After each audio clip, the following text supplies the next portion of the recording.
திமுக கூட்டணியில்தான் தற்போது வரை தமிழக வாழ்வுரிமை கட்சி உள்ளதாக விளக்கம் தந்திருக்கக்கூடிய கட்சியின் தலைவர் வேல்முருகன், சட்டப்பேரவையில் தனது உரிமையை கேட்கும் போது வாக்குவாதம் ஏற்படுவது என்பது வேறு என்றும், கூட்டணி அரசியல் வேறு என்றும் விளக்கம் அளித்திருக்கிறார். அவருடன் நமது செய்தியாளர் வேல்முருகன் நடத்திய கலந்துரையாடலை இப்போது பார்க்கலாம். சமீபத்தில் அதிமுக பாஜக கூட்டணி அப்படிங்கிறது கடுமையாக விமர்சிக்கப்படுகிறது. உங்களுடைய பார்வையில் எப்படி இருக்கு? கண்டிப்பாக அனைத்து இந்திய அண்ணா திராவிட முன்னேற்ற கழகம் என்பது மகத்தான மக்கள் செல்வாக்கை பெற்று இருந்த ஒரு அரசியல் பேர் இயக்கம். அது இன்றைக்கு தமிழ்நாட்டு மக்கள் பெரும்பான்மை மக்களால் நிராகரிக்கப்படுகின்ற பாரதிய ஜனதாவோடு கூட்டணி சேர்ந்திருப்பது இன்றைக்கு ஒரு பேசு பொருளாக மாறியிருக்கிறது.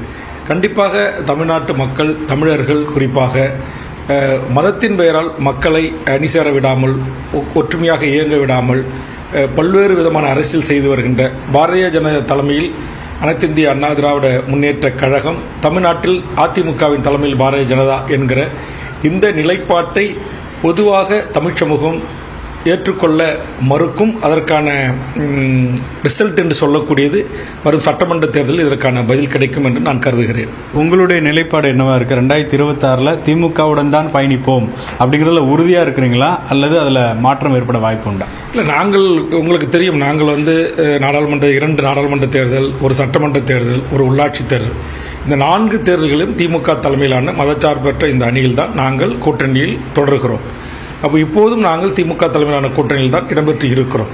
வாக்களித்த தொகுதி மக்களுக்காக நான் அங்கே குரல் கொடுக்கின்ற போது அல்லது சட்டப்பேரவைத் தலைவரோடு ஒரு வாக்குவாதத்தில் ஈடுபடுவதை வைத்துக்கொண்டு நான் கூட்டணி அரசியலிலிருந்து முரண்படுகிறேன் என்று சில செய்திகள் வெளியிடுகிறார்கள். ஒரு காலத்தில் நான் கூட்டணி அரசியலிலிருந்து முரண்படவில்லை.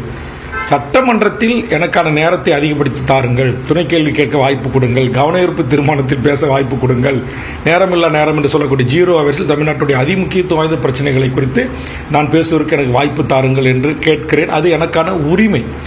அதுவும் கூட்டணிக்கும் எந்த சம்பந்தம் இல்லை. குறிப்பா எல்லா கூட்டணியும் ஓரளவுக்கு திமுகவினுடைய கூட்டணி, அதே போல அதிமுக கூட்டணி எல்லாம் செட்டில் ஆன மாதிரி தெரியுது. இப்படி இருக்கும் பொழுது விஜய் தனித்து விடப்படுறதா பாக்குறீங்களா?